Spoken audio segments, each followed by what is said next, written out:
New Aphotic Realm announcement. Submission windows for upcoming issues. Issue 10, the theme is justice. That's hard-boiled fiction with a supernatural twist. The deadline for that will be April 1st, 2020. Issue 11, the theme is kaiju, giant monsters terrorizing civilization. Deadline will be October 1st, 2020 for those stories. Issue 12, the theme is lycanthropy, which is, of course, self-explanatory. It can be any type of animorph with a bloody twist. So I guess that's werewolves and giant, I don't know. What do people turn into? Seals? I've just got a little seal on my desk, so I thought of that. I don't know. You'll have to be more imaginative than I just was. But the deadline for lycanthropy, January 1st, 2021. Good luck to everyone submitting. I wrote this thing. I hope you like it. Let's talk about it, yeah. Let's lose track.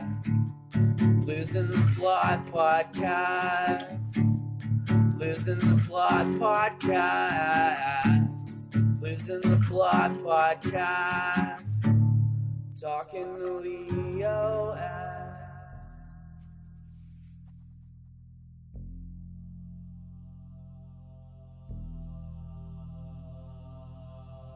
Our guest this episode is S.C. Burke. He's the editor-in-chief of Nihilism Revised. He himself is an author with books out such as The Weird and Siren Beggar and some more work forthcoming.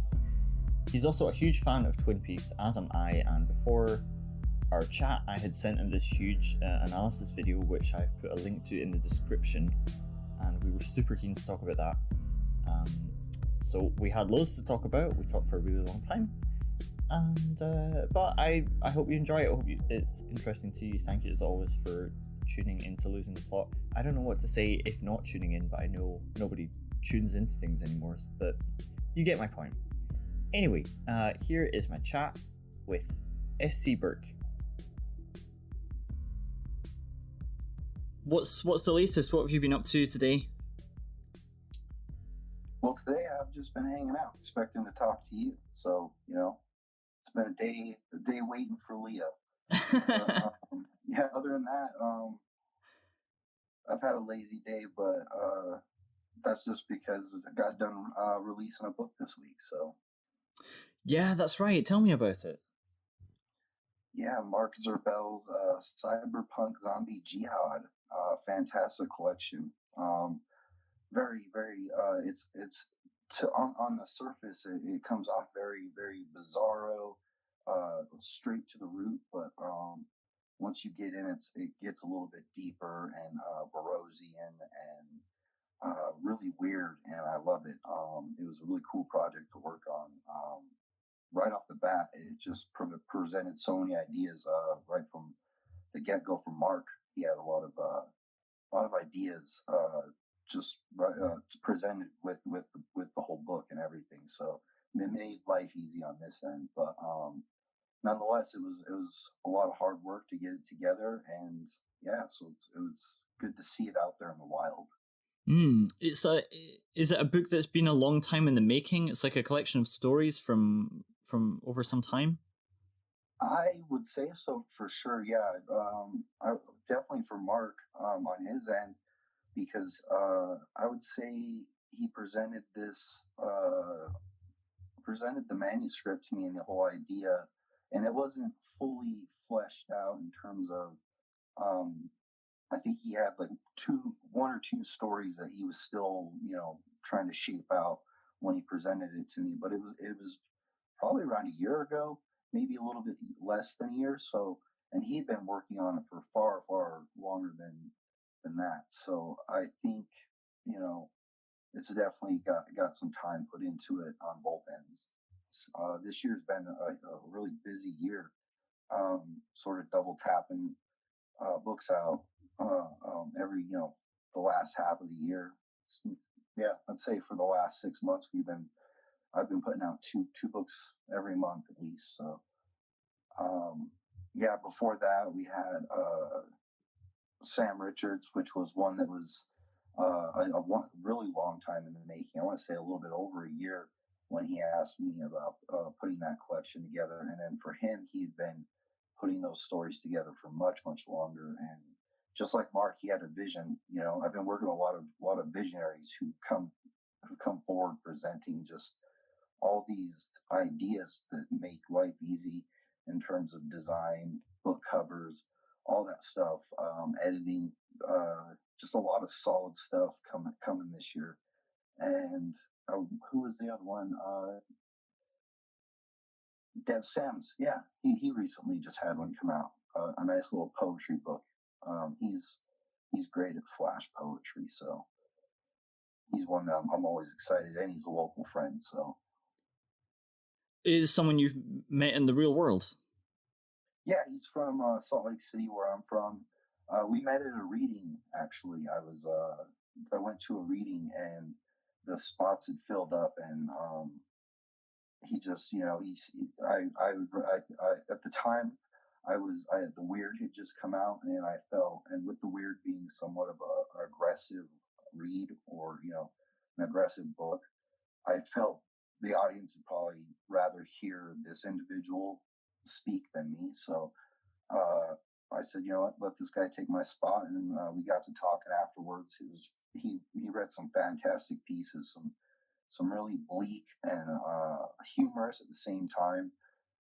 Some poetry that was just flash right off the bat. It was almost like he had this album that he was performing of just really, sleek, funny, sometimes sad, just often. It was very simple, but very observational type poetry, and it was great. I loved hearing him read, and so we got to talking about releasing a book, and that was Climb Out Your Window and Run With It, which came out last year. And this year he brought one forward, and with this one, just like most people had this idea of a classic 50s Americana type book, in terms of design and presentation. And it was just all there and just made life super simple. And yeah, it was just it was the same type of poetry, but on a completely, the observations were completely different. It's its own unique book, but, the same short, rapid fire flash poetry where I believe each book has close to, maybe 30, 40 poems in them. That's a lot, yeah. Yeah, it's quite a bit, but at the same time, the guy can make you laugh with 3 lines in some cases. So yeah, that was a good opportunity, and because he is local and it is a little bit more personal, we were able to just work with the release in terms of it was a very fluid release date. We didn't have one that was really set. I aimed for next year, but he so I could promote it a little bit better. Mm-hmm. But he said, I'd rather just make this real personal, and let's just put it out there whenever there's a nice gap that I can slide it in there. And we found one just right before Mark Zerbel's book and slid it in there between Sam Richards and Mark Zerbel. And yeah, it turned out great. It was a great couple months. It was a 3-book build. I did them all in one go. Didn't really stop in between building those 3 books, and just it was a really, really great experience. It was tiresome, but it was great in the end. So I'm going to take some lazy time for a few days, and then we're going into a monumental release towards the end of November with Tom Bradley. He's doing re-releasing a double novel, Carricoon and Flipcoon, which is a fantastic read.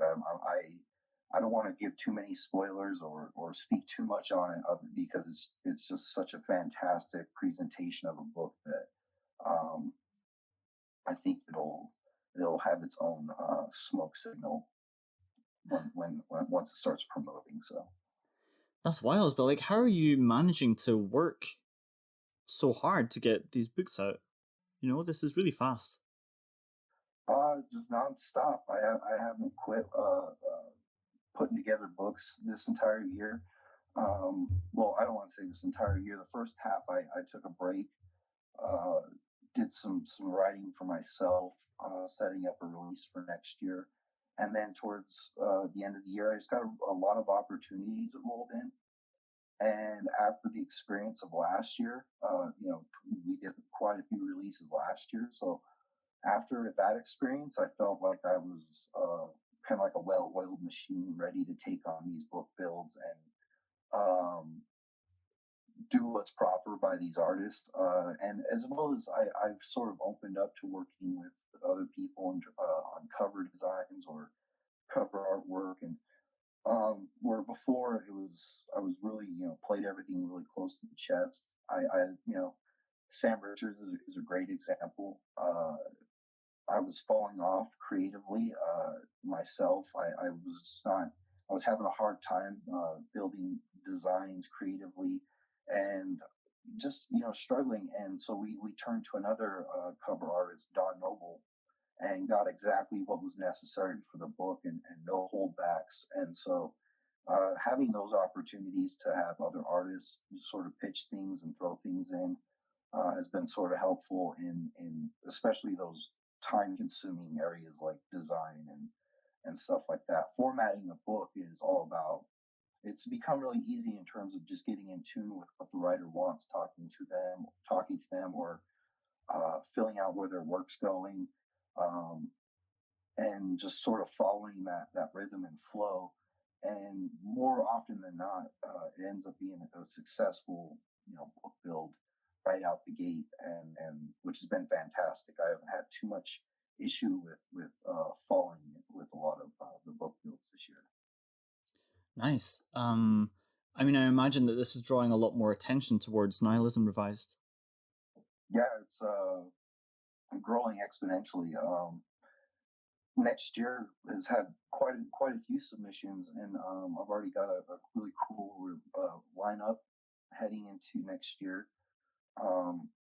Obviously, I think I'm going to slow down from this year, so I can give everything room to breathe. It's all about the evolution of learning, just learning how to let things breathe. And at the end of this year, I am kind of personally tired and fatigued, and kind of just want to go back to focusing on my own writing and finishing out my own stuff, and as well as some other endeavors I have, collaborations and stuff like that. So there are things I do want to do. So next year's release schedule, I'm trying to think ahead this year and build it ahead, and sort of so I can give it room to breathe and have those slower pace moments. And yeah, because this year was a little bit bigger than last year, and yeah, it just when it's one person that kind of runs the whole show, it wears on you for sure. It's not to say that it's a bad experience building books like I have, but there's a point where it's like it's a learning experience, and you love learning, so you're just kind of following that path of education and figuring out how to do things better or more properly, how to better accommodate everything within putting books out. But so there's always that, and in that progression, I've learned that it's probably not the best to double tap out releases for the authors. It doesn't give me a lot of room to let them breathe. Whereas last year, I did that a couple times. There were a couple instances where there were 2 books a month, and then there were instances where there were just 1 book a month, and then there was also a few instances where there's no books in a month. So that gives things room to breathe. It gives me time to think and strategize how I want to go about things, as well as, like I said, things got personal projects. So if you give too much of yourself over, then what it starts to eat away at you in a way that's like, I'm not giving myself enough time. Mm-hmm. So you don't want it to become negative. So yeah, I definitely just want next year to be a better balance, I guess. Tweak little things here and there. Maybe not take on so many releases, but at the same time, let NR breed, or let NR live off of what has come. What these writers have brought to it, and better, I guess, serve them. Because there are so many fantastic releases that just on their own go out there and are being eaten up by readers that have a love for the writers that are writing these books and writing this material. So in that aspect, you can sit back and you can watch that happen, but that's not due diligence. You got to go out and you want to push these books a little bit harder. And in that regard, this year, I do wish that I could push the books harder that came from the year before, push them with the same energy, but also, push the books that I'm taking on this year. And that's where I'm learning that, okay, now I got to balance, the books that came the year before with the books that are coming out now, as well as how are the books in the future going to play out? How do you, as one person, make all that operate on the same plane, on an equal plane? Each artist goes out and they do their own promotion and all that stuff, but you also have to take accountability. Myself, not myself. I have to take accountability of how to best serve what I'm doing. Yeah, I mean, it's a total learning process. I think that what is attracting people to NR is obviously your passion and your vision behind it, and that's always been what's attractive about new ventures. And sometimes it's like you feel like you're learning when you do something new, and then suddenly you've created something that you want to go back to. You're like, oh, if only I could create the excitement and the of what it was like the year before. It has to be a learning process, right? Because you have to find your own model, you have to find your own rhythm, Right. And you're creating something that's entirely new. I know it's like a publisher and that these are books, but they're an entirely new creative venture that's never been seen before, and that is something that has to be learned because it has its own rules, right? Right. Yeah. Absolutely. And especially when you're, I feel like I exist, and Nihilism Revised exists amongst so many great independent publishers that are doing so many great things.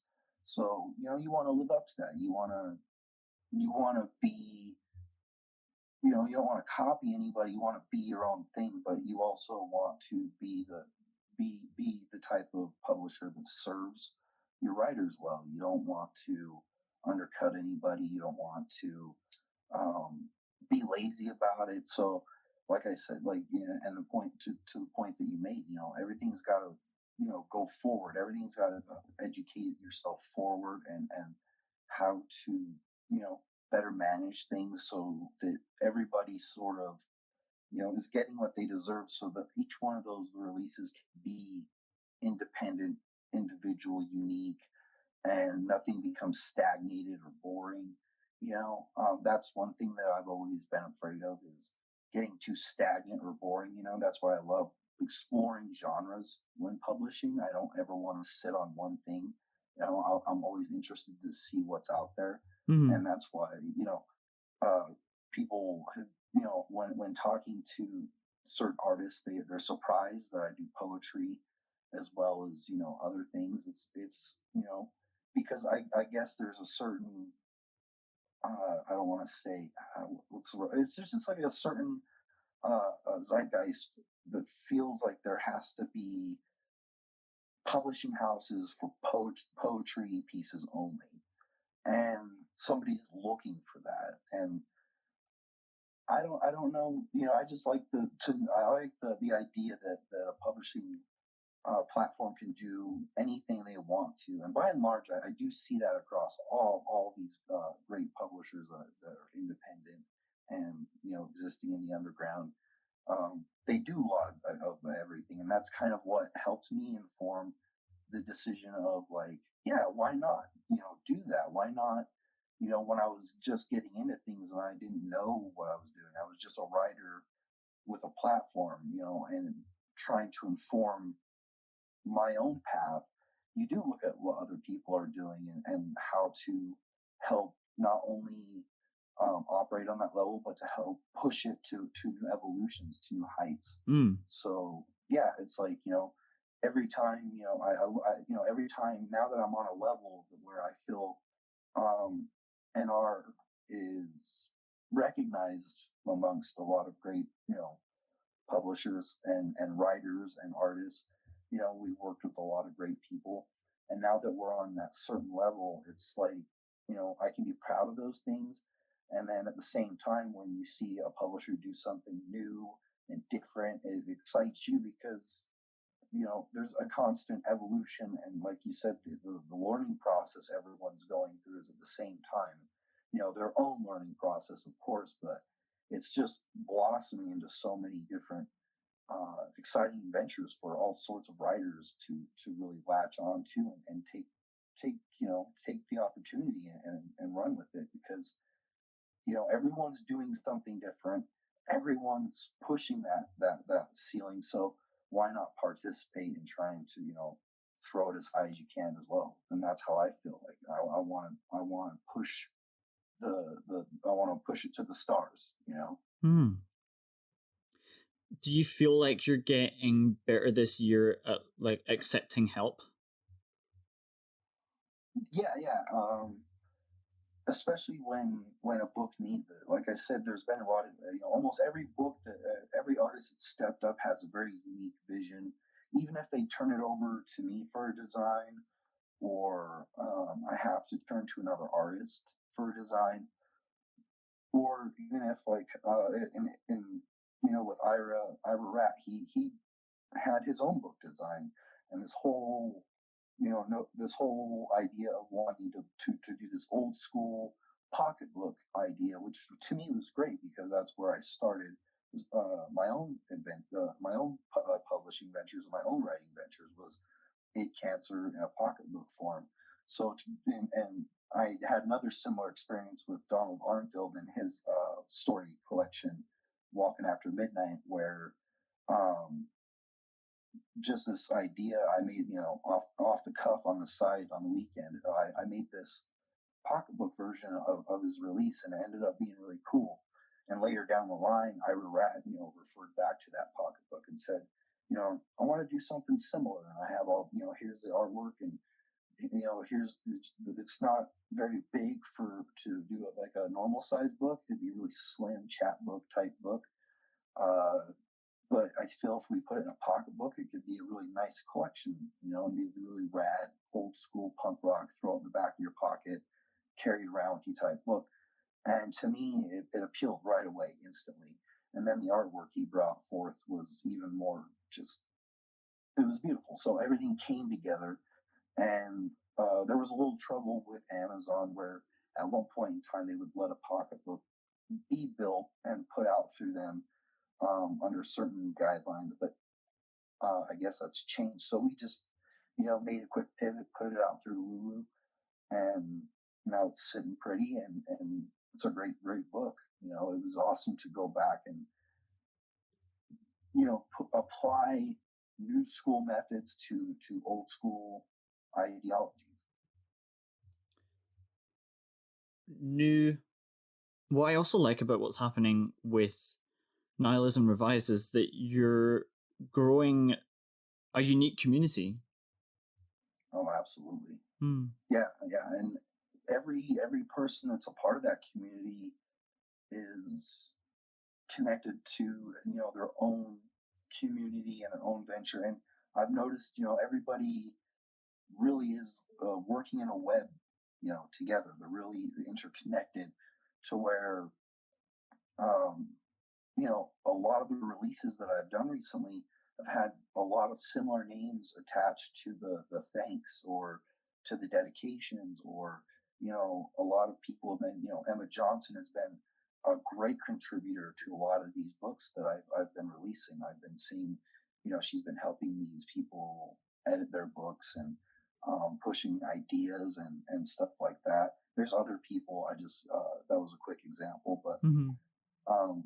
yeah, it's just there's so many people that I find myself connected to without a direct connection. I got the great opportunity to work with Emma on Strange Behaviors, Mm-hmm. a submission through Strange Behaviors. Outside of that, my only other connection with Emma Johnson has been working with a lot of people that she's been working with, and it's been fantastic.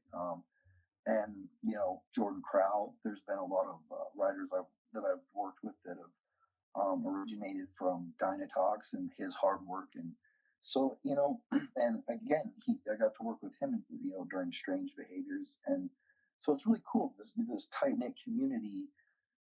It is very unique, and it's also quite vast once you get into it. When you see how many people are contributing to the building of book collections, or just helping out in terms of pushing authors into the right directions or motivating them. It's amazing. It's something that I continue to see more and more with each release, how many people just are really involved with the community, not just the Nihilism Revised community either. I just find myself fortunate that in 33 releases, I do have a lot of friends around me, a lot of unique artists that are doing fantastic things. I find myself lucky that I have this community that is sort of like the NR family, the NR underground family that I can always feel like I got these friends right here, this trustworthy group of friends, as well as it's good to know that no matter what, there's support that connects us all, that connects all publishers, all artists, and no matter what even if it's some artist that's new, they've got a connection to somebody, that it just creates this even bigger web of artists that are operating for. I've always said this, operating for the greater whole. But it's just I find myself deeper and deeper into those areas.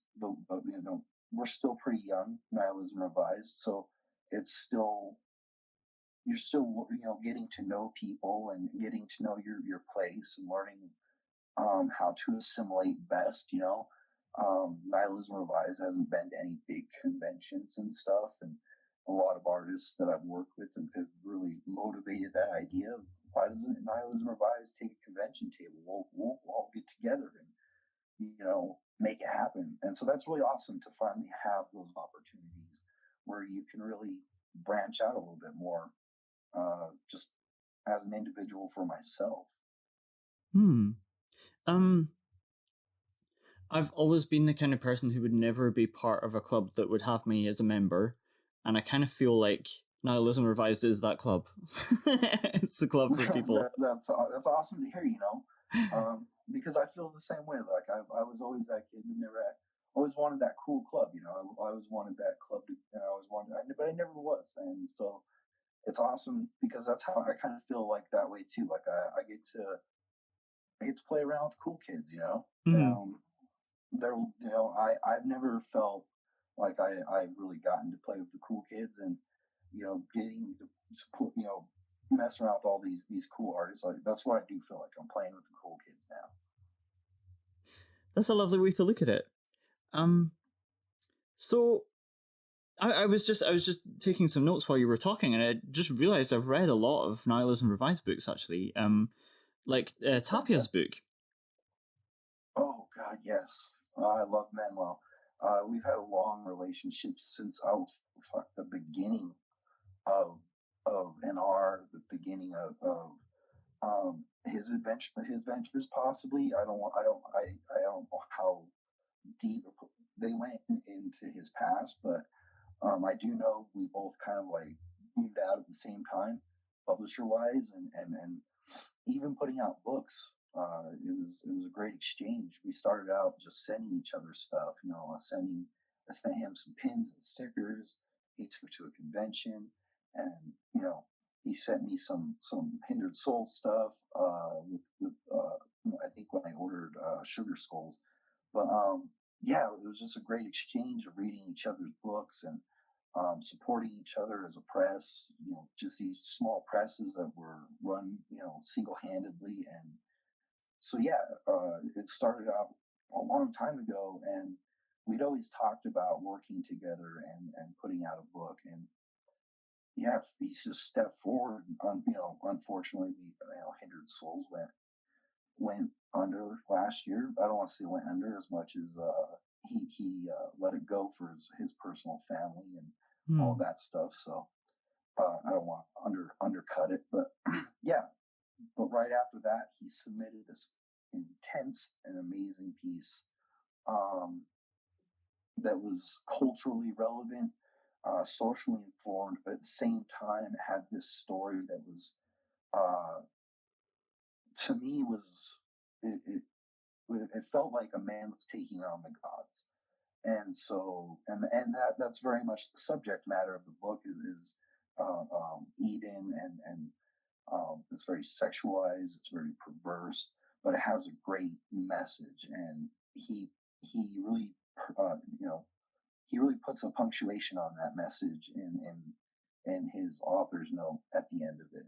And so I don't want to spoil that for anybody who wants to read it, as well as I could never, without reading it, from paper, do justice by just trying to recite the words or his intention. I just feel it should be read on your own. But that book is fantastic. And we did have a little bit of a hang up. I'm not sure what it was, but Amazon had some issues with the book. I don't know if it was the imagery we built into it mixed with the content of the book, but it was, kept being rejected for violations of content, so we did have to change up some things last moment, put it off for a week, but I do feel the book came out better for it. But yeah, it's a fantastic looking book, beautiful design, grouped with fucking an amazing story. I couldn't have wished for a better outcome, really. And being able to work with Manuel finally was truly a dream come true. There's artists that you talk to as a publisher, you talk to about working with, and projects, and you just sort of talk along, but nothing's set in stone until you've really started building that book and you're close to putting it out. So once he submitted that manuscript, it felt like a situation like, oh man, this is sort of too good to be true. We're finally working together. And once we got that thing published, it was like, we did it, man. We've officially, we've officially worked together. It was fantastic. It was great. I couldn't have wished for a better, like I said, I couldn't have wished for a better outcome.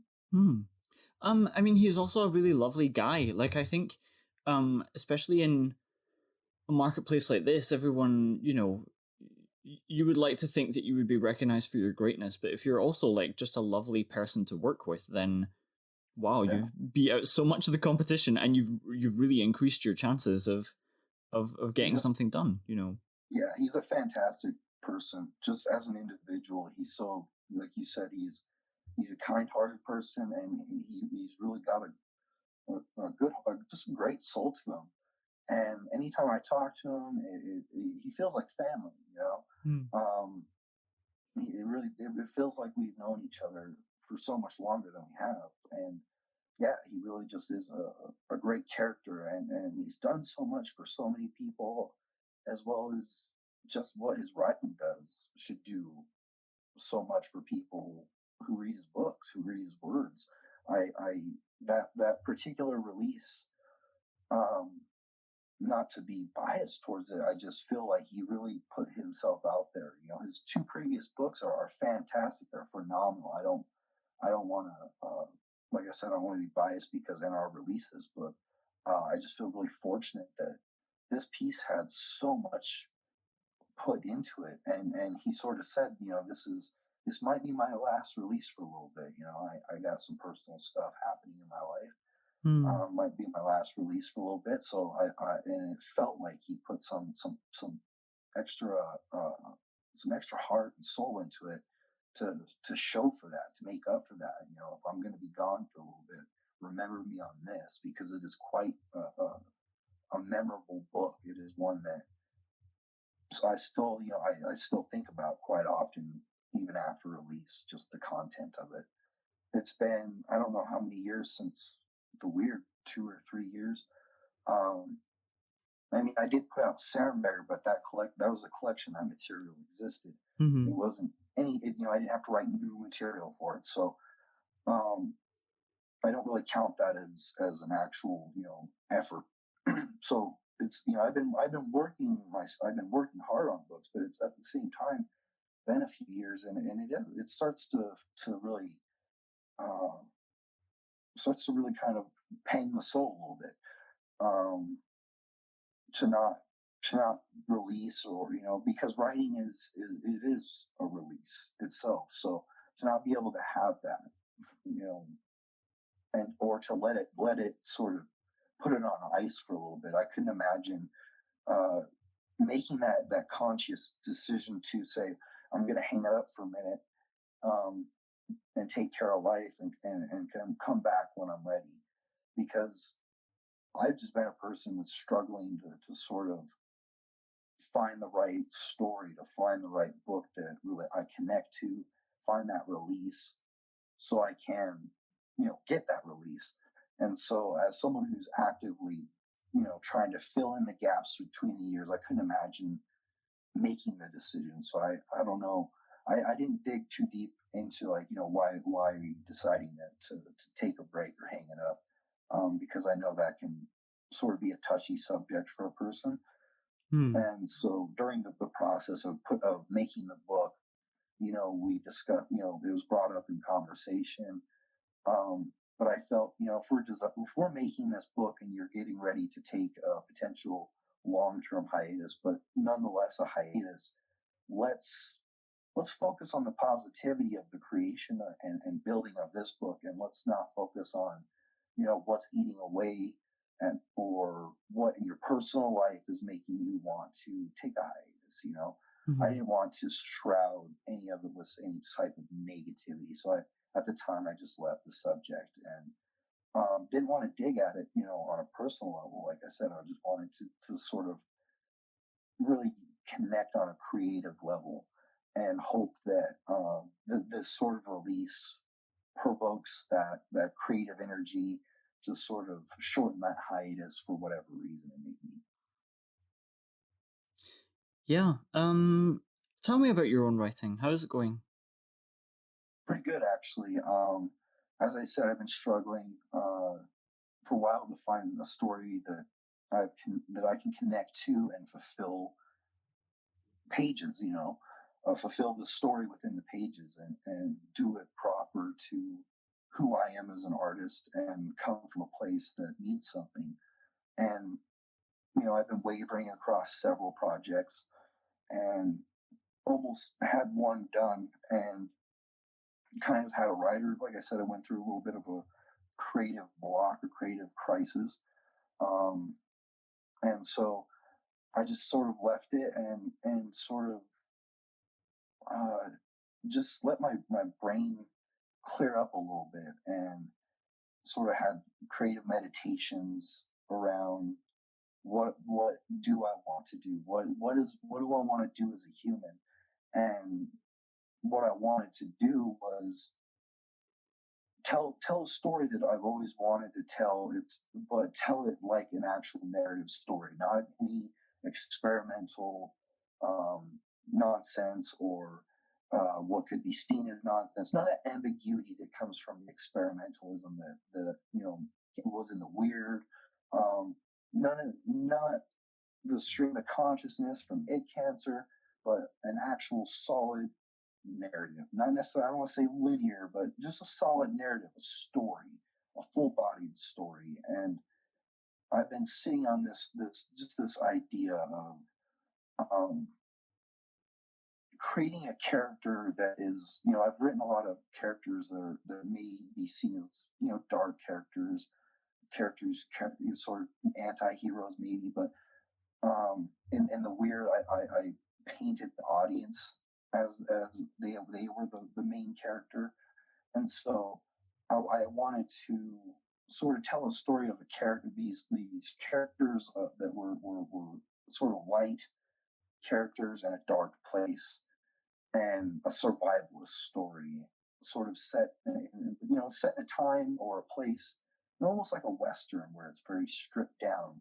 where survivalism is key, and let these humans strive or struggle or suffer, all dependent on my emotions, my experiences in terms of transgressing or releasing emotions.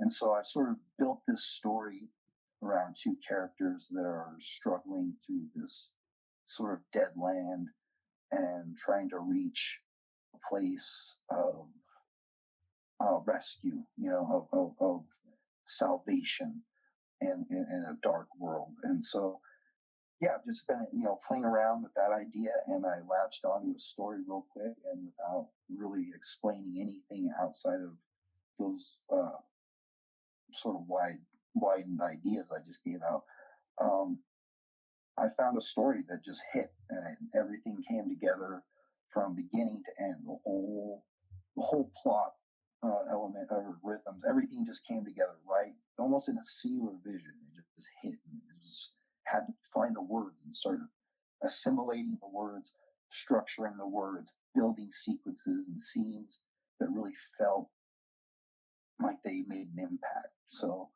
I'm almost done with it. Hopefully it'll be out early next year, if not mid next year.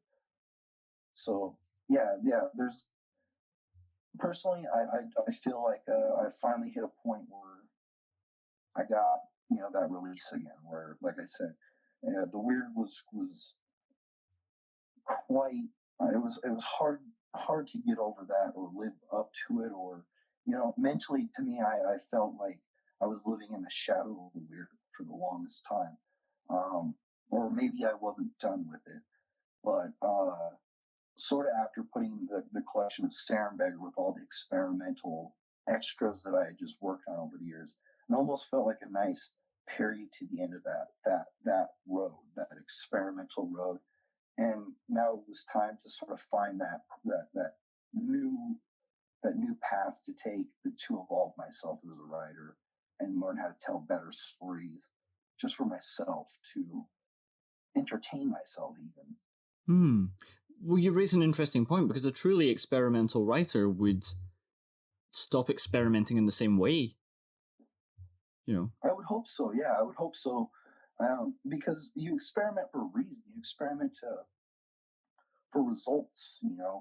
Things that you try to find. What succeeds at what you're trying to do, and how can I apply it to storytelling. And so, yeah, once the experiment's complete, or once you've got some results that make you happy, why not go into applying them to your craft, or the true intent of what you want to do as a writer. So yeah, I don't want to call Id Cancer experimental as much as it was, as a lot of people see it, stream of conscious. I was just streaming all this creative philosophy out of my brain, and then with the Weird, it was taking and building upon what I put out with Id Cancer, those ideas, and then experimenting with them, in trying to build this cosmic universal mystery. And then, then I found these successes, and like I said, with Sarenberger, it was sort of releasing just the extras out there for myself, sort of getting that off my creative mind. And once that was done, it was just like, I have all these tools now to where I want to tell a story. I know, there's, and talking to people, getting feedback from people about what works, what parts of, the books that they, certain whatever book they read. What did they like about it? Take that feedback and really try to make it a strength. You know, if I agree with it, that is, you know, if it's something I'm like, yeah, that's something I really like that was taken from my writing, and I would like to implement that more into my creative endeavors. Yeah, then absolutely. But yeah, now it's time to apply everything that's been learned. I'm going to apply it to an actual story. You know, apply it to what people have been telling me they want to see or read from me. You know what I mean? Because people, when you are experimenting, you do get that like, oh, I really like this.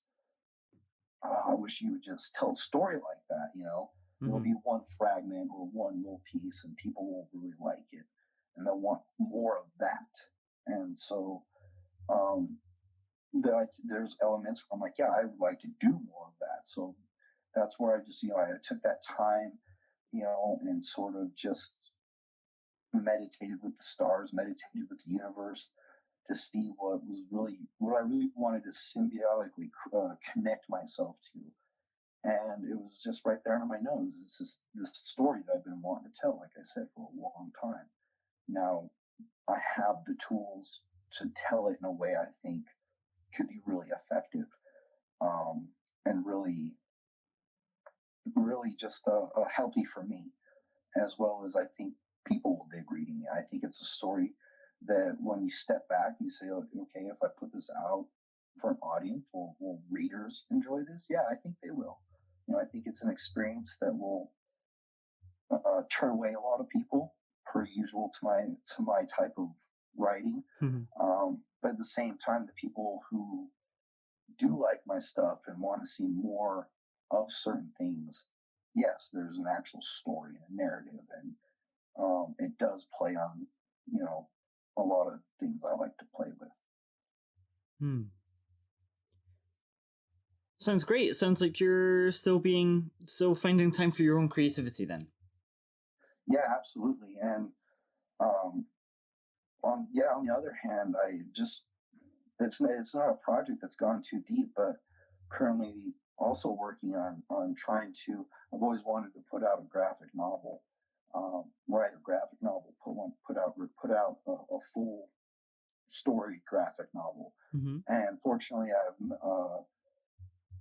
met an artist, Alfie Killick, and we've started talking ideas out, and hopefully sometime next year we'll start really putting pen to paper and making some art and start putting that together. So yeah, I'm always trying to find those little pockets of time to create for myself, you know, even if there's like a 3-book build that's going to take up several weeks of my time, you know, you can always take several hours or a day to just, you know, do a little something for yourself.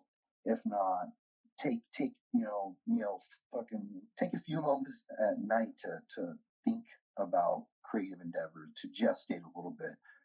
If not, sometimes it might help you go to sleep, you know, in my case. Yeah, totally. I mean, I find I do most of my writing just on my phone into Google Docs. Like I'll have different ideas and I write them down, and it really helps because as long as you're always getting the ideas down, you feel kind of satisfied. It's the daily process of getting that out. I've just recently tried to implement that into my not necessarily my writing, just creating, you know, putting ideas down in on my phone. And to me, I find there's like somewhat of a divide between me and my phone. I lose ideas before I can get it down onto the phone. So I'm still learning, but that's crazy that you do that you are able to. Well, something I just tried this out because I thought, I wonder if this will work. Like, it's always when I'm walking, or especially if I watch a film in the theater. That's the worst because I'll always have an idea because my mind is completely switched off, and that's when you get them. But then you're sitting in a dark theater, you can't take your phone out or write anything. So I just like place a finger on my knee or something, and that's like one idea. And if another idea comes, I'll place a second finger down, and then you just, as you tap them every now and then and go, that was that idea. And it can just be like a word that will help you finish the sentence. And That's as long, fantastic. Yeah. yeah, if you Wow. just hold on to them, and then when you get out, you'll just tap them. And you go, all right, that was a dark, wintry night. That was a story about a guy who loses his, cat or something, whatever it is. Yeah. Mm-hmm. So That's really interesting. Yeah. yeah. Wow. I mean, that makes complete sense. And I mean, because I've tried to, note things in my head. There's ways that I've done it, but it's just really interesting to hear. Tap it out on your finger. Yeah. It makes so much sense, So especially if you're rhythm oriented, absolutely. Yeah, I don't know why it works or why I got the idea to do it, but if I'm walking to work with my hands in my pockets and then I'll go, oh, I've got an idea, then I'll just point a finger in my pocket. I'll get a second idea, just point 2 fingers in my pocket, and then I'll hold them out later and go, what were these fingers? Oh, so it's giving away secrets. People are like, "What the fuck?" Yeah, but you're gonna have people listen to this tapping on their fingers. Yeah, I definitely gonna be tapping on my fingers. I hope so. I would love to know if it works for you also. But I mean, I think that if you're writing for a long time, you have to admit the esoteric part of it, and you have to work with it as you can. Like I was on the Dead Man's Tome podcast recently, and they were asking me how I came up with an idea for a submission call. And I said it was for Sam Richards' one, The New Flesh. Oh yes, beautiful book. Yeah, it's great. I can't wait to get my copies. So I read what they were looking for, and then I just said to my brain, like, I would like a story idea for this, please. And then I just walked away and just went around. And then a month later, I was just reading a book, and my brain said, "How about this?" I was like, "All right, okay, I'll write that down." But it's so simple. Yeah, I think. When you explain it like that, I'm sure in your head it becomes complex at some point. But all you need is the starting off point. That initial stumbling upon, that's it. Yeah.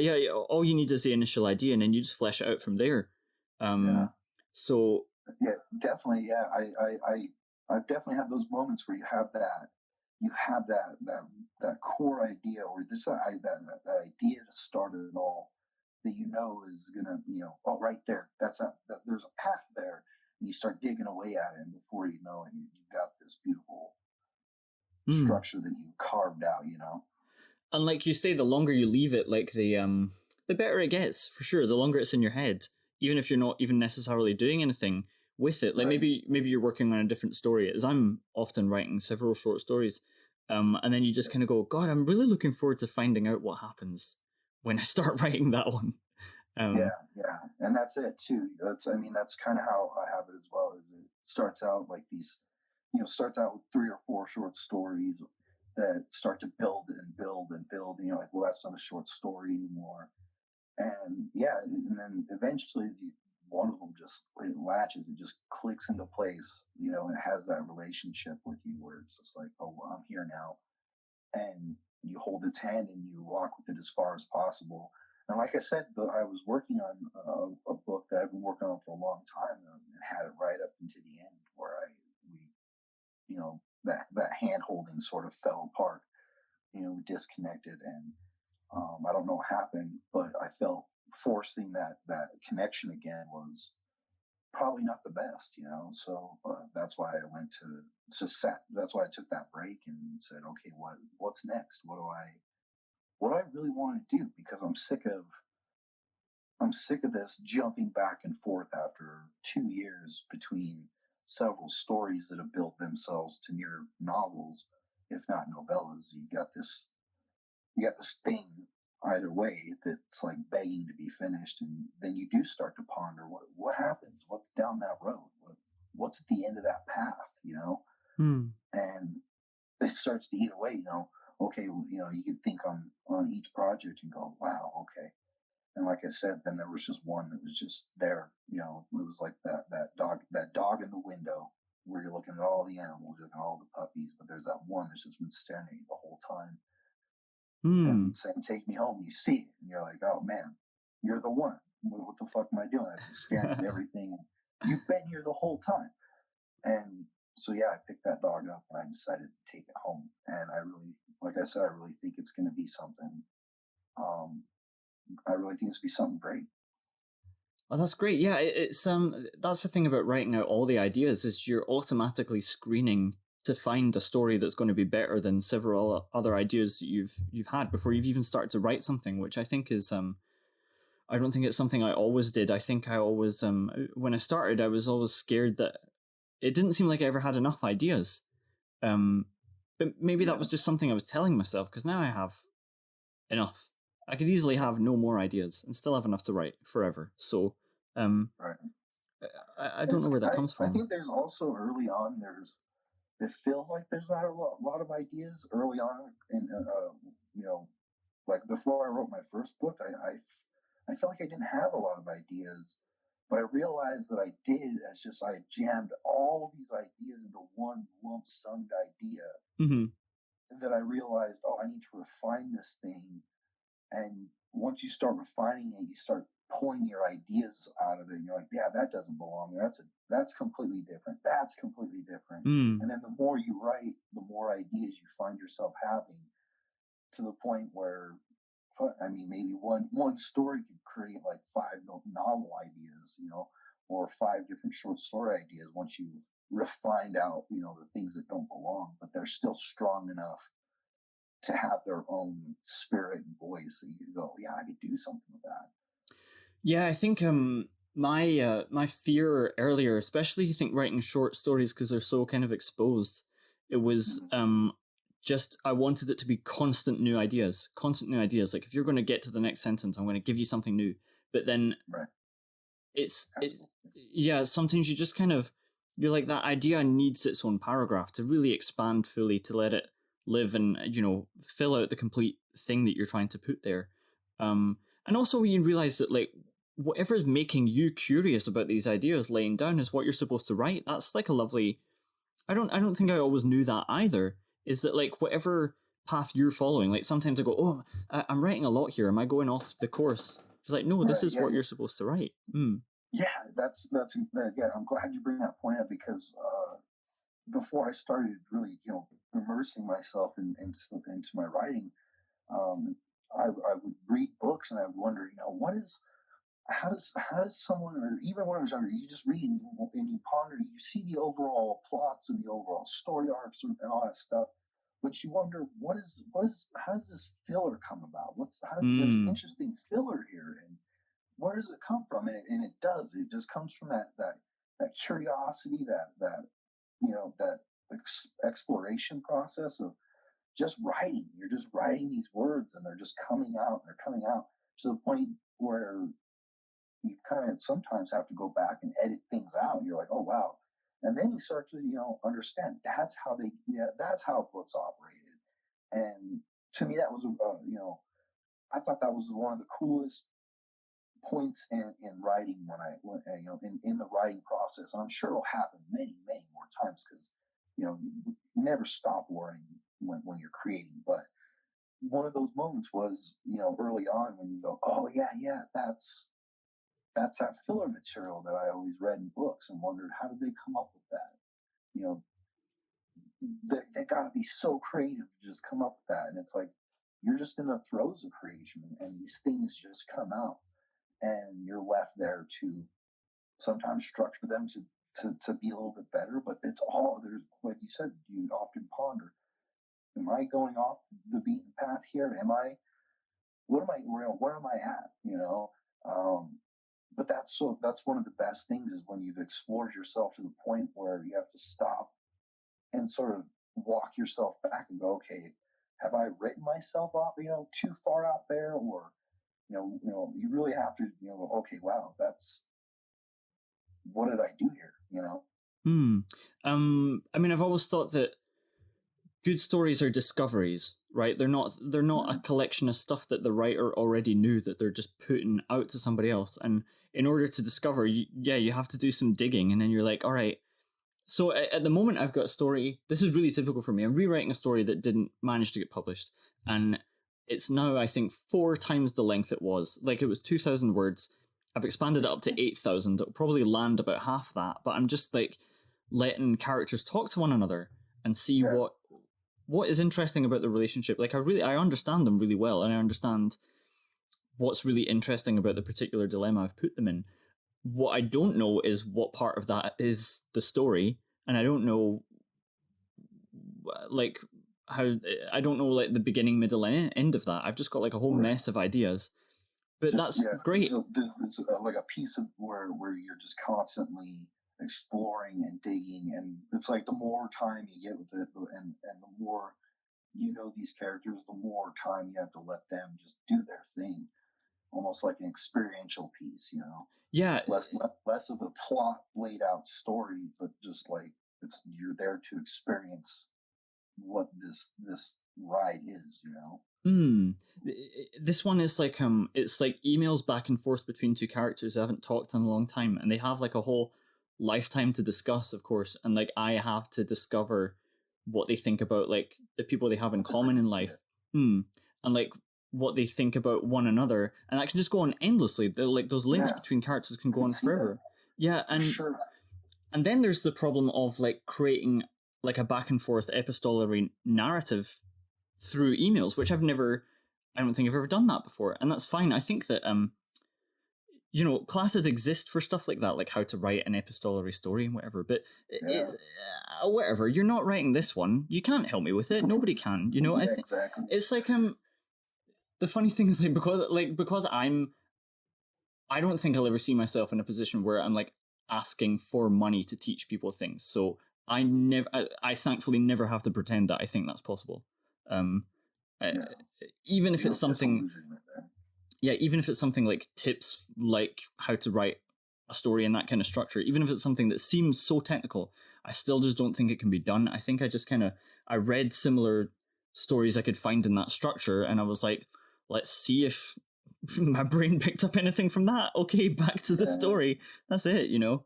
I don't know. That's what's incredible is like, you know, when you can't really define it, you created something entirely and wholly unique. And when you describe that, it sounds like it sounds fascinating, and it sounds like it really could go on for a long time. But it's just that off the cuff explanation or pitch or whatever you want to call it.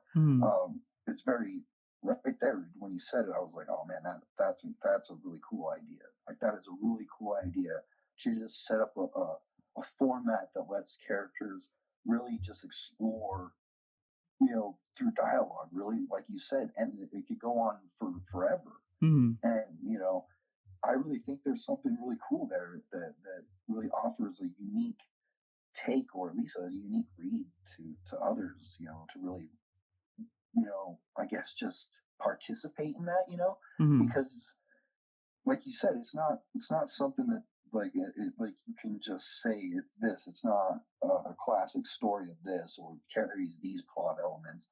So it's just sort of, you know, something people would participate with, you know, or is it something they would find interesting, and like, of course, not everybody's going to find everything you do interesting, but I personally think that right there is a great idea that a lot of people would just want to participate in, you know, to just see what comes of it. Almost the way like like how you're writing it, just what is going to come from these characters, you know, if I do this or if I do this, and I think that there's an audience for that for sure.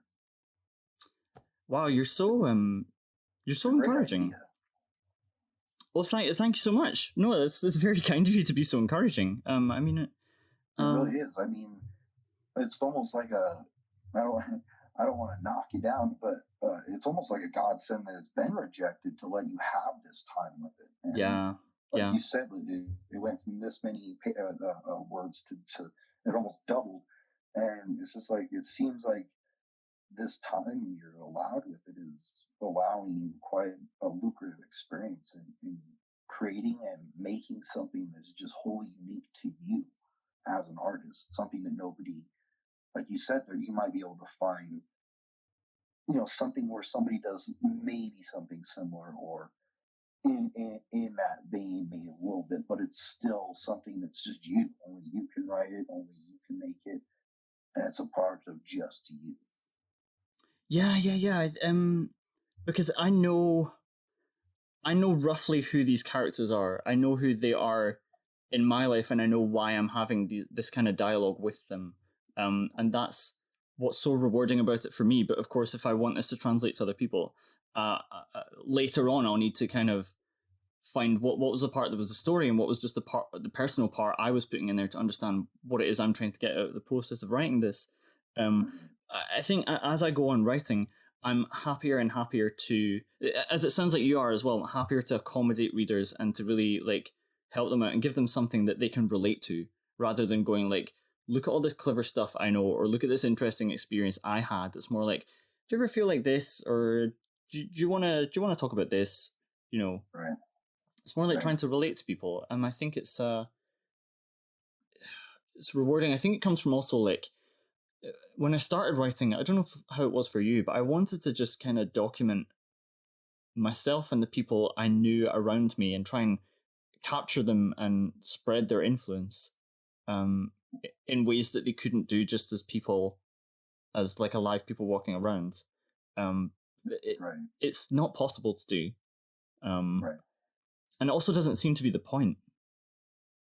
Yeah, I mean, it's similar a little bit. Yeah, when I started, it was about just documenting the people around me and myself and the things that I found discomforting, obscure, interesting, strange. Just sort of exploring those ideas or situations, not ideas, but exploring those situations with words, just sort of like you said, just documenting it in a way that only you could do it. Mm-hmm. And to me, it was about that, doing it in my own way. And eventually I started to find the creative style, the prose element, where I started to add those things in there. But ultimately, my old stuff, it's just very observational in terms of things that were inherently just unique to me and my perception on life and the people around me as well. Like you said, wanting to sort of spread some of the things they do, document them and inform upon them, and I guess immortalize them in some aspects. There was elements of that, where something, some person I affected me, and I wanted to sort of do, I wanted to immortalize those words, that moment. I wanted to document it and keep it going. So yeah, in the beginning, it was I would say similar. Mm-hmm. I mean, at least in terms of the way, like you explained, just sort of documenting the people around you, your friends, the people around you, and what they're doing, and trying to spread that, Mm-hmm. I think it never, it partly never stops being that, and the people around us never stop being the most important, the most lucid people we ever understand, the people who are the most influential on us, more so than art in any form, I think. Or maybe just differently influential. Yeah. I know when I wrote The Weird, it was the opposite for sure. It was exploring people I didn't know and things that I didn't understand about maybe the people I do know too, like the people I know, but just elements of humanity. They're questionable, they're very, very prevalent within it is the violence among people, societally, mm-hmm. as just every day grows ahead. It just seems there's a hostility in the zeitgeist of everything, of just in the air of the world, and we're all human beings. We all connect. We're all part of the same species. At the end of the day, when you sit down with a person, mm-hmm. you can probably have a conversation with just about anybody, but then at the same time, any one of these people are capable of committing atrocities, committing sorrowful acts, or at the same time going through things that are harmful or hurtful in their own life. Something maybe depression, suicide, stuff like that. Just all of these weird things that these weird black holes of life, these voids of life where it just sucks the humanity out of people. And so there became a point where I needed to explore the bigger picture of the people that I knew, going into just exploring, strangers, societally, just looking at the bigger picture and implicating everyone in what they're doing or what they're not doing. It's very implicit that way. I wanted people to feel like they were responsible for doing something bad in certain sequences. I wanted people to feel sad for certain things happening, and question why do I have these emotions? Why is this? And it's not told through any sort of main character. I wanted that main character to shift focus onto the reader and lead them through these series of the universal mystery that is the human crime, the human crime element. Why are we doing these things to each other? So at one point in time, it did sort of backfire on me, this sort of idea of wanting to explore the people that positively affected me and really, make those things prevalent. Like in Id Cancer, I wanted to set forth this philosophy for creative freedom, complete and unbound. And that was all that story was about, or that's all that book was about. It was all about the positivity of creation in the face of negativity, in the face of ignorance. It was a complete positive book that was just, inherently a part of all these good things and the people around me, that imparted wisdom or whatever it may have been. It was just a culmination of that. And then I hit this point where it was like, now what's on the other side of that, what's on the other side? What is this thing that bothers me on the other side? What is the negative side? I guess a good example is that the Twin Peaks documentary you showed me, where David Lynch is about exploring the light and the dark. Everything is about the light and the dark, and how to find that way for the light to be shown properly. You have to have elements of dark and all that stuff. So that I feel like that was, for anybody that's listening, if they haven't seen that doc, it might not make sense, but no, I'll link to it because it was next up for us to discuss. So go for it. Yeah. Tell me your thoughts. 4 hours of an explanation of Twin Peaks that I completely never even thought of. I mean, do we just go full on? Is it all right to just talk go for it? This? Yeah, absolutely. Yeah, for sure. Yeah, because I mean, it really does. What I love most about it is it dissects, and it's really cool because I really look up to David Lynch as a creator. I would have to say probably more than anybody else for his experimental style and the way he's able to coagulate everything into something that is a piece of art and a story that could be digested by most. You know what I mean? Mm-hmm. Even if they're just taking it in as a mystery. But this video, I love how it dug into just like how well thought out Twin Peaks was, from certain noises, electric noises, everything that indicates this light and dark, the shift between light and dark and the balance between light and dark, and though even down to the point of how light and dark is projected onto television screens and movie screens and all this stuff. And yeah, the explanation eventually breaks Twin Peaks down into basically implicating the audience for doing what they've done after something has been resolved.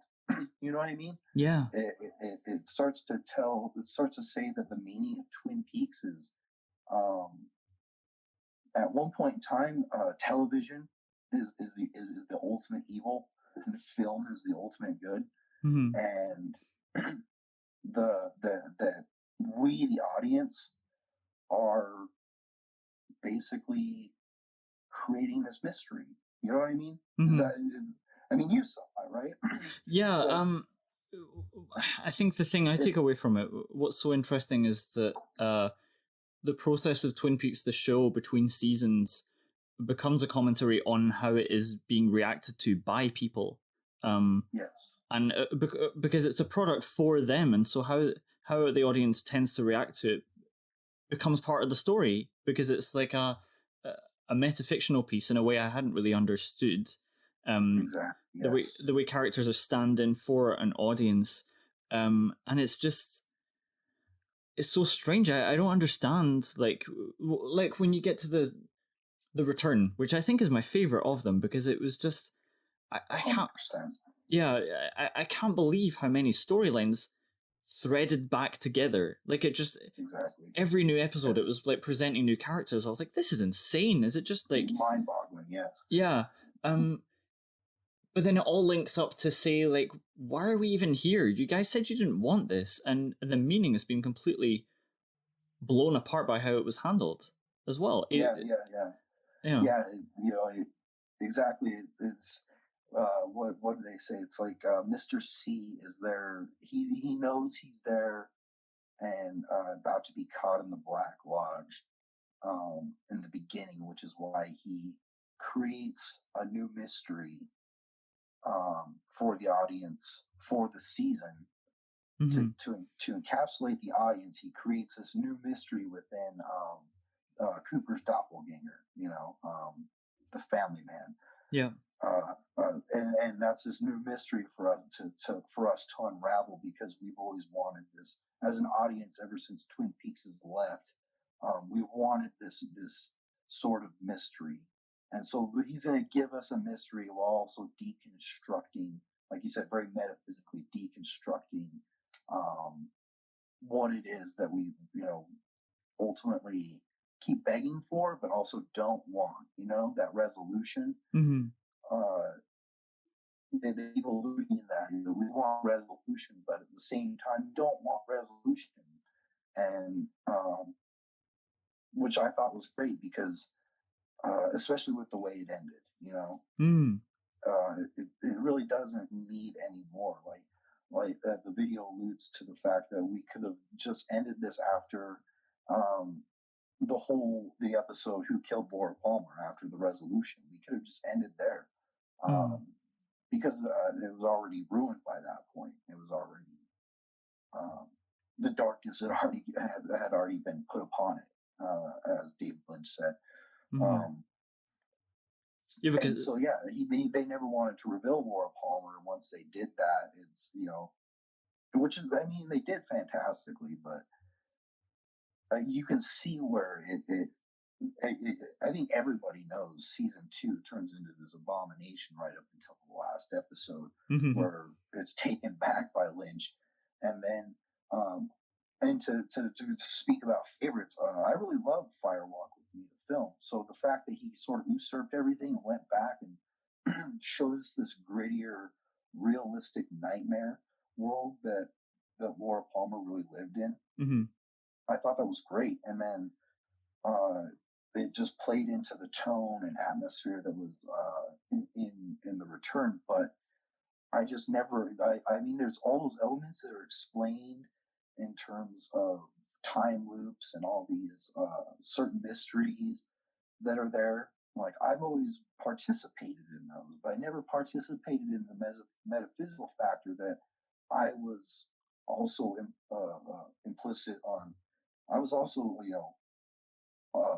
a part of this world. I was affecting it, as a fan, as an audience member. I was informing how this story was unfolding and how it would resolve ultimately. And it was this huge commentary on not only the creator or the magician, as Lynch, or as the video calls Lynch.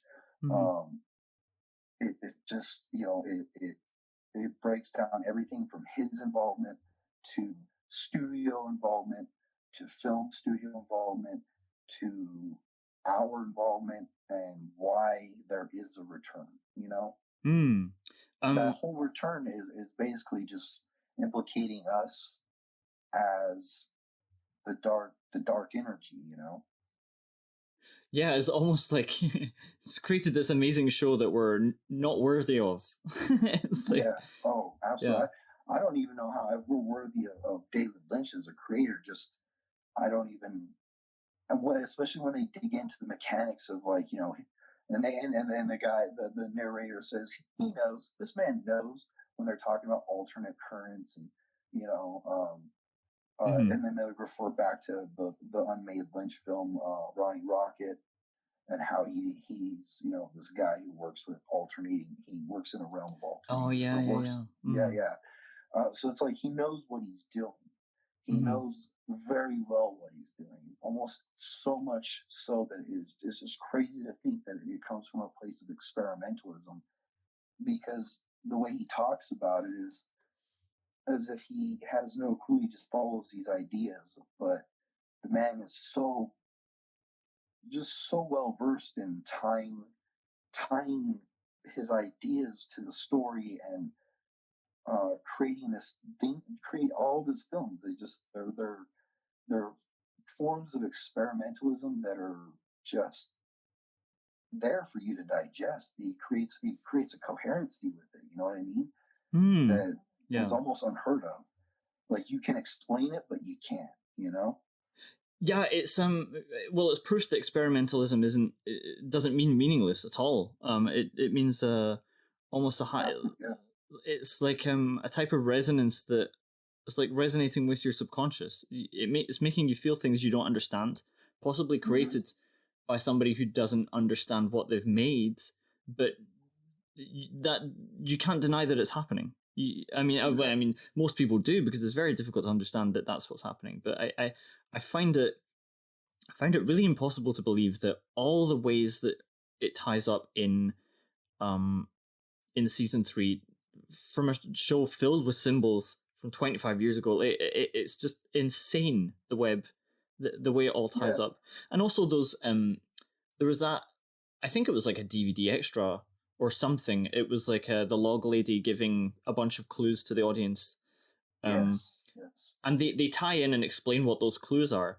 But if I was just to watch her talking, I'd be like, God, this is nonsense. This doesn't mean anything. Yeah. But it ties it in so well, to the point where, like, oh my God, that's everything means something. And when you go back to, like, talking about in our early day writing, trying to make every sentence or every word something new, something profound, something means something.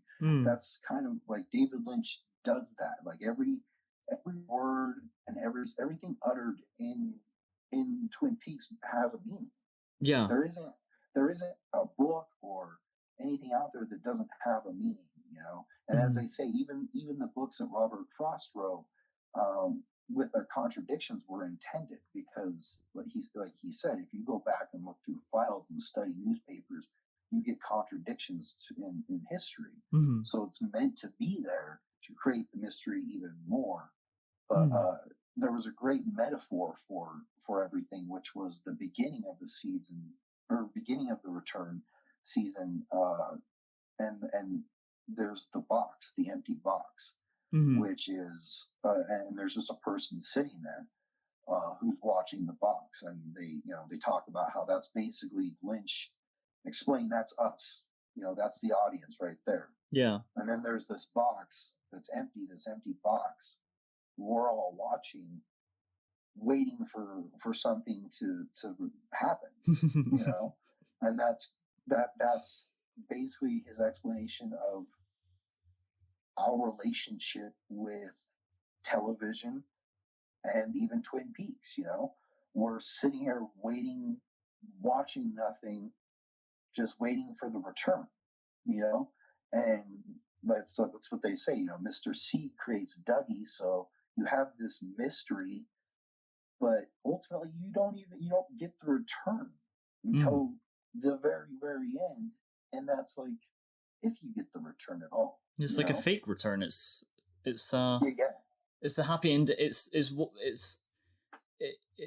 a perfectly played out version of the happy ending that you want, while at the same time obviously telling you that this isn't happening. It's Exactly. it's so interesting. What I thought was the most interesting thing about the video was there seems to be like a fundamental misunderstanding of what Lynch has been doing the whole time, because people have always said that he's like finding the darkness lurking beneath suburbia and revealing it, and it's like, well, that's part of it, but as that video goes on to show, it does it in a meaningful way to make people appreciate to be like have gratitude towards their lives, and that part of the message is missing. Exactly. Because and I have to admit, like I was a little caught up, like I wasn't a prominent thing within my philosophy, or not philosophy, my ideas around Twin Peaks, but it was there, you know, definitely. Like it was in my mind. So when they like cleared that up, I was like, wow, like I didn't think of that, you know. I never took it from that perspective. Because he hasn't been I don't know, mocking these saccharine images of America. He's been loving them the whole time. I think like just like a wholesome American Boy Scout. Just lavishing for them. Yeah, just like I don't know, sincerely loving that type of life. I think it is quite clear in Twin Peaks: The Return. I think I'm thinking about like the end credits where they just let you sit in the diner for a while and life is just going on in the diner. And he's saying like, this is lovely. This is a lovely place. And what's happening here is really cool. Exactly. Yeah. Exactly. Yes. Couldn't have stated it better. That's exactly. And I too, after I mean, like I've always appreciated that. Like it gives, to me, it was almost like it gave me a moment to breathe. Yeah. To take it all in, you know, like, all right, that was okay. You know, that was something. Let's think, you know, take it in. But once you watch that and you see all the meaning behind everything, and all this, it really does give you more appreciation for that scene, because it really is. You're just, this is cool. This is awesome. You know, this is all right. And that's I guess they bring up playing it, how Lynch plays the mundane against the madness, the dreamy, and all of that. Like that's always, you know, sort of what makes his stuff work. Yeah, and that's, you know, I enjoy that. You know, it's like return to the mundane, and they really show you like you need to appreciate this stuff. But I think it's what's interesting is I've always associated postmodernism with like, I don't know, tearing apart what looks like meaningless lives, you know? Like, these people who are living like very simple, basic lives don't understand that life is inherently meaningless and what they're doing is a crock of shit, you know? I've always thought that was the point of postmodernism, but it isn't the point of Lynch's in a really life-affirming way. But another thing about The Return especially I noticed is just how it succeeds on like every level. It's the way all these story arcs tie up, but also thinking about in that diner, there's the lovely final reunion between the two characters who kiss. I think they get together, right? Ed and Norma, I think. I don't remember. Yeah, beautiful scene. Yeah, and like there's this beautiful like American like happy pop song or something, and the camera goes up into the sky, and the sky turns to pitch black, and it comes back down to Mr. C, I think, and he's about to kill someone or something, and it's like just the, you know, those like emotional crests and everything are handled so well. Yeah, it's an amazing show. Yeah, I couldn't agree more. It's, and like I said, when you said that to me, I just barely had a marathon watching of all the Twin Peaks, and so I had already been thinking about it again, watching these videos, you know, just you know, seeing what other people had to say about it, and then all of a sudden you hit me with this video, and it just it retuned the way that you think about Twin Peaks to the point where I was like, I immediately have to go back and jump back into this with all this perspective, you know, with all this information, and really see where these rhythms are hitting, because you remember, like, without having watched it, just watching that video and how it sums everything up. And just like you said, it really, it's there from the get-go. You understand them the way watching Twin Peaks without the video, without any explanation.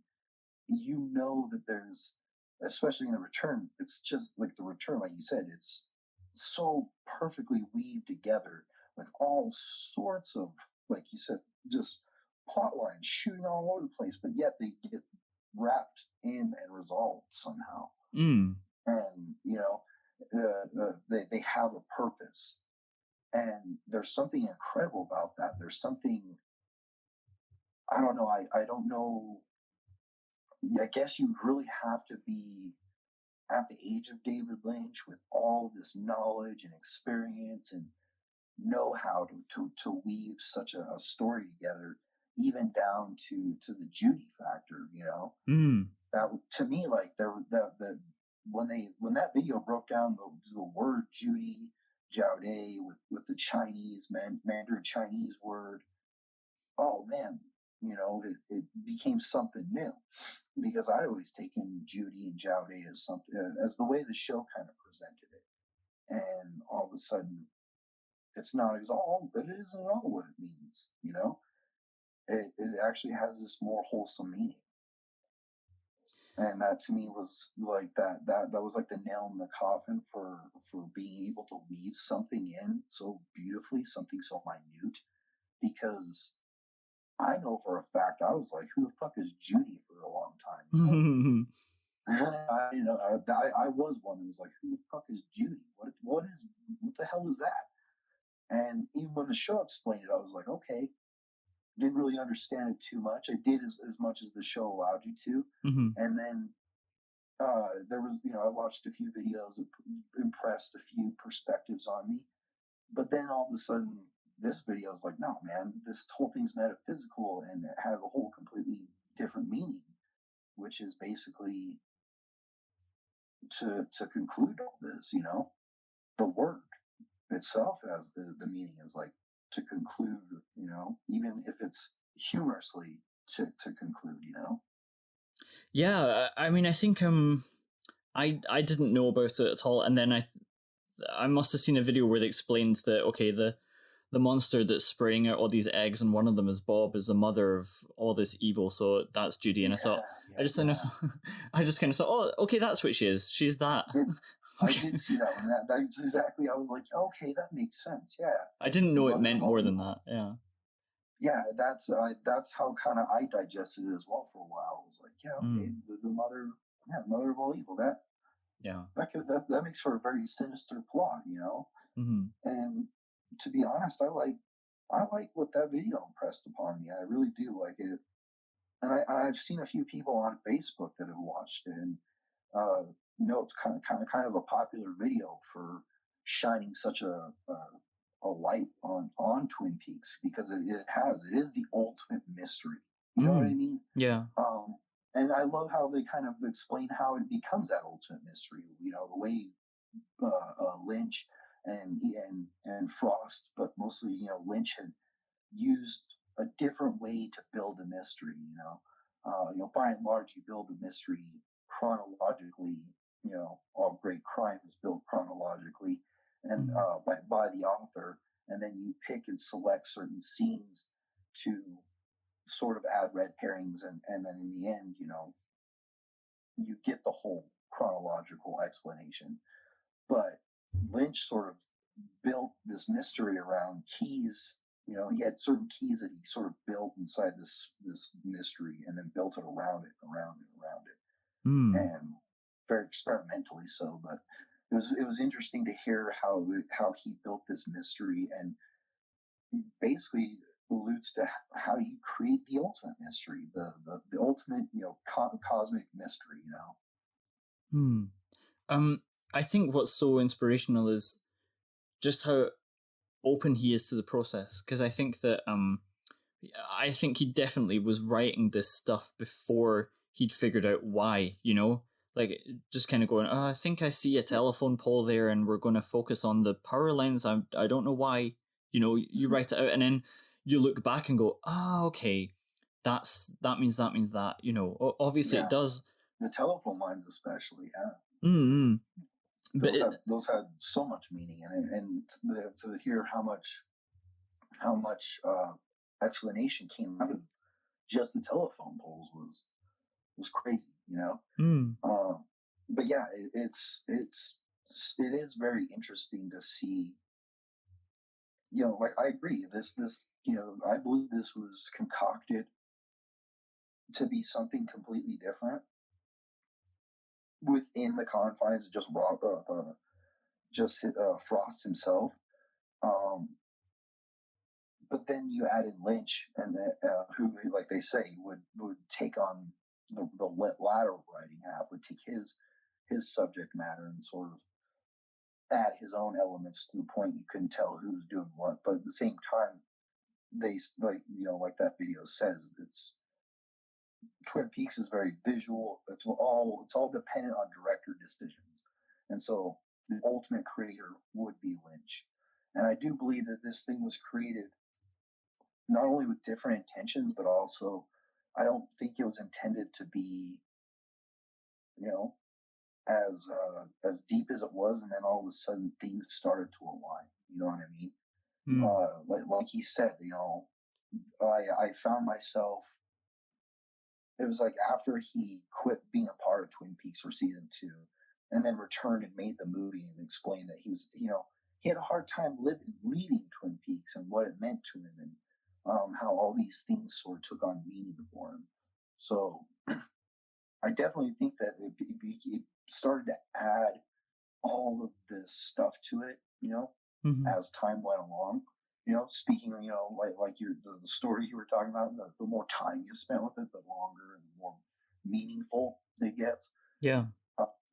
Even if you don't know where it's at, I think that's kind of what Twin Peaks was, until all of a sudden the return had all these things that he just knew right there. You're intimate, you know.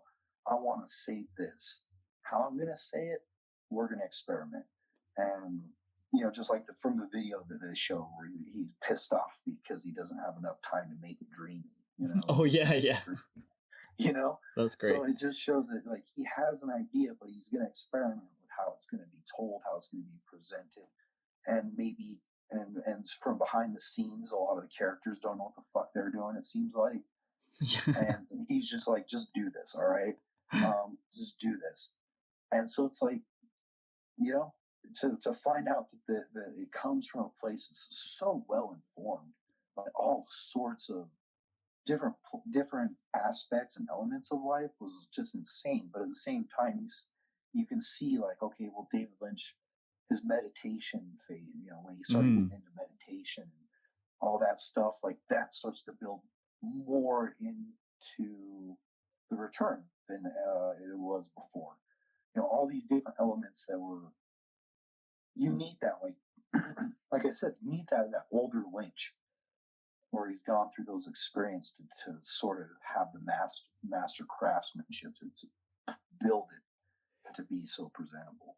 Yeah, I think, yeah, so I think the lessons I take from him are, firstly, yes, that openness to the process, that trust that the subconscious knows what you're supposed to be writing, and also understanding that, yeah, it does get easier. The work just gets better even if you just stick around a bit longer. You experience more of life. You are more of a unique person. You have more unique experiences, and I don't know, you're smarter. And yeah, it's something about writing itself obviously develops your ability at it as well, but you end up making better stuff. I don't know. Yeah. Like I think that, because I mean, they said it. People wanted Twin Peaks to come back for so long, and they tried to get it to stay on TV, and I feel like the universe played itself out, you know, the way it should have been. Like you know, Lynch just trusted the universe. Lynch trusted himself, and subconscious. And I definitely believe that's something I take away from it as well. Is you know, trust your subconscious. That's one thing that you said that just really, it is there. It's a part of his. I mean, he even says it. You know, you just gotta follow sometimes I have an idea here and an idea here, and I find out how they connect. And I definitely, that's something I've taken from him through and through as a great way to create. I've always felt that it's you got to trust your subconscious to lead you. If you don't know where the story's going, or there's a certain writer's block, ultimately, if you meditate on the subconscious, I feel that's where all your answers are at. Just let yourself create, and then see where it all works together. I mean, obviously not. I've never done anything on a Lynchian scale, but I definitely agree with what you said, as well as that sentiment. Yeah, that principle remains true no matter what kind of writer you are, or how experienced you are. It's the same idea. And I think also, now that you know what the return is about, I think I can imagine Lynch is like, God, I love this place, I would like to go back, but it's incomplete. It's kind of pointless to return, given what the message was and how it was co-opted. And then he just kind of goes, okay, let's make an art about why we shouldn't be back here, and why it's incomplete, and why it's pointless to be back here. Exactly. So there's never I've started a thing here in Stavanger, which is like filmmaking. So I'm trying to find people who want to make short films with me, and we've been doing it. Like, I've started to find people, but awesome.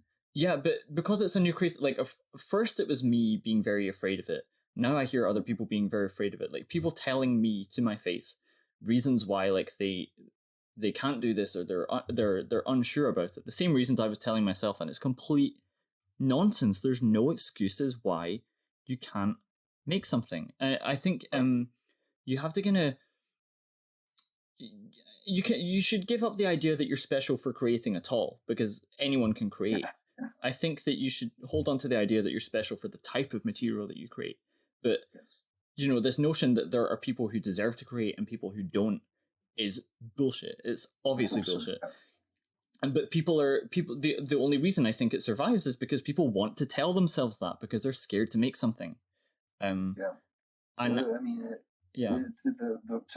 fail is a great fear for a lot of people. To fail it, and to fail at creation, because creation takes time. It takes a lot out of you. When I went through film school, it was a complete. I didn't want to make film after that, because it really was. You put so much time and effort into something, and it's just not, to have it not be there, it's very discouraging. And I feel like, a lot of people either see that, or they know it exists on the other end, and it scares them. And to me, to overcome that fear is the most liberating thing ever, because it is it's a small thing you have to overcome. It's just that one hill. Once you realize that you're gonna fail in almost all creative endeavors at some point in time, it's just how you course correct, or how you fix it, how you get back on your feet and continue to be you, and strengthen those things. That's right there. It takes one failure to realize, like, once you get back on your feet, you go, okay, well, there's that.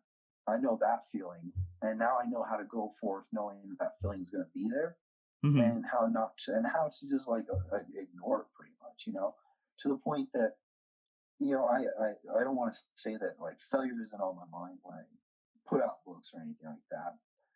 I think it's inherently there. It's just inherently there. Your fear of either failure, or just anxiety towards failure or success, or just anxiety to see how things turn out for your creative endeavors.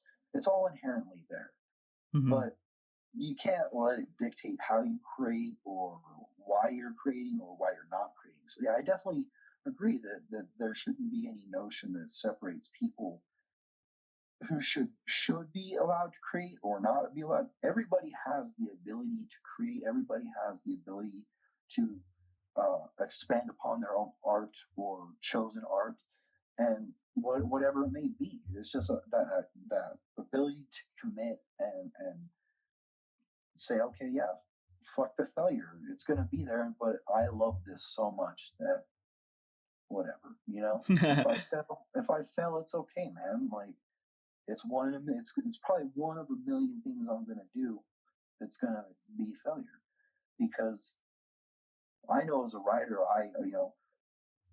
sometimes I'll just sit around and a sentence will pop in my brain, and it's like I gotta write a sentence down, and then that might start a whole nother idea, and then within 2 hours I've failed at something that started out with a good idea. But it's okay, you know. Like I'm sure there's something in there that is a success, so I'll set it to the side. I'll put it somewhere, and maybe down the line I'll relook at it, and it might have those successes where it's like, oh, you know what? Like, I like that, or I like this part, or this sentence, or this word, or whatever. And you just learn to take the successes where they're at, and there is really no failure. It's just learning. You know, that the failure that's there is just a learning process. It's all it is. It's good to fail, as a matter of fact. You know, when you're creating things, it's good to learn where your weaknesses are at, where you break. You know. Yeah. I've always found my failures to be extremely, just educational experiences, no matter what it is. And I imagine I've failed quite a bit, you know, in building just 33 books. I'm sure I failed probably 100 times, whether a missed edit or something, you know, that I may or not be aware of. It's just there. It's inherently there. Well, the only people keeping track are exactly the kind of people that just should not concern you. You know, it's like exactly, yeah. Anybody keeping track of small failures? I mean, I don't want to say that, like, you know, not keeping track of a fucked up edit isn't a good thing. I don't want to put that out there, because those are fixable. But you know, when it comes to those failures, those big failures, yeah, it's just anybody who's there and willing to critique it that's just what they're there to do. They have the time to sit there and critique it. I'll take those critiques where I feel they're fit, but by and large, I'm still going to keep doing what I'm going to do, because especially me, you know, where I'm coming from a place of experimentalism, it's failure can be very fun. Failure can be very lucrative to creating great work, you know. And some of my most, you know, idolized artists take failure and say, okay, well, fuck it, I'm going to do what I'm going to do, but I'm not going to fail in that way anymore, because that was an educational experience, you know. And just continue doing what they're going to do. And because, yeah, the people who are going to critique the failures are people, that's just what they're there to do, you know, whether it be a critic or somebody giving you a review. They put time into reading this book, and if you've wasted their time, like, yeah, that's absolutely their place to say something like that, you know, to give you criticisms. You know, just like if I read someone's book and it, you know, I'm not really one who goes around leaving, you know, critical reviews, but you know, if I read a book that disappoints me, I'm a little mad that I wasted my time, you know, but at the same time, it is what it is, you know. That's what entertainment and some of that stuff is, you know. Well, I think that I'm never mad. I'm much more forgiving of everything. I think the more I've been creating, the tougher I know it is, and also like yes, I think anyone who gives a kind of scathing critique is probably very young and thinks they could do it better themselves. I don't believe in giving negative reviews, you know. I just don't, because if something doesn't, or negative criticisms even, because if something just really falls flat for me, that's me, you know, that's on me, that's whatever. And I try to find the positives, because like you said, as a creator, you do empathize with the creative process. You know what it's like. You can often even see where people, where they failed, you can see why, you know, like in a movie, for instance, if it has a low budget, you can see, okay, well, this isn't going to look the way, you know, a big budget movie is going to look. Yeah. But for reasons. Yeah. But what have they created using what they've got? And you don't really, you know, yeah, it's just one of those things. And so it's kind of the same with with storytelling. You are in a place, subjectively as an individual, you're in a place, and you're creating for yourself ultimately. And if people don't agree with that, that's up to them, because sometimes that place you're in calls for the decisions you make, the creative decisions you make, and that's all for you, you know. And so to me, sometimes people don't understand, and then um, yeah, there's people out there for criticisms, and ones that leave scathing reviews. I agree. They're probably just young people who feel they have that ego where they can do it better, but they don't know the processes. They don't know the trenches that most artists fight in. And once you get in those trenches and you experience the throes of of creation, when it becomes crazy like that, it's something else. It's not like anything you've experienced before, because you're doing it on a different level. You're doing it with people on a different level. Yeah, I mean, of course, it's not necessarily to say that it's that readers need to understand how difficult it is to write.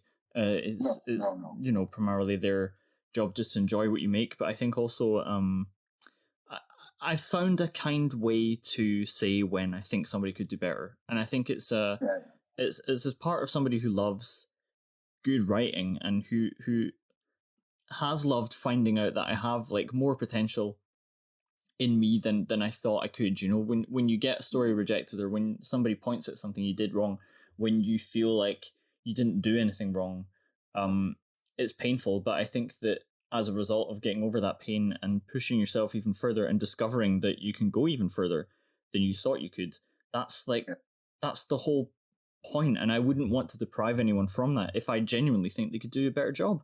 So, and as somebody who loves, making sure there are good books in the world, I trust that I've read enough and have a decent enough understanding of what good writing constitutes to say, do you know what, I look, I think this one could go a bit further, or right, yeah. Fell flat for me, and that is a kindness. That's it. Yeah, constructive criticisms, very important. It's very important, especially that etiquette, because as an artist, there's, like you said, you never want to beat someone down with your criticism, or make them feel like they shouldn't, like they're really messing up. There's always that way to be like, maybe this part right here I personally didn't like, and maybe this, like, you offer your opinion as respectfully as possible, because ultimately, I mean, as when I publish and I edit, like, there has been certain areas where I have to go to the writer and say, okay, well, I kind of think this might be a little bit better if we do it this way. I kind of didn't understand the sentence structure the way it's laid out. Maybe we should lay it out this way. But ultimately, it's up to the writer, because they're there to put their vision forth and what's important to them. So, in certain instances, I have received like, no, that's supposed to actually be like that. That's there for effect that I'm trying to create. And I'm like, okay, maybe I just didn't understand that, or I didn't pick it up, or after a brief conversation, I do then understand, and then I'm like, okay, now I understand. And so, yeah, there's always ways to offer good criticisms, good reviews, or a negative review doesn't always have to shit on a person. It can be there to be informational, and yeah, especially as an artist, there's always ways to talk to people, and by that and you mentioned like rejections.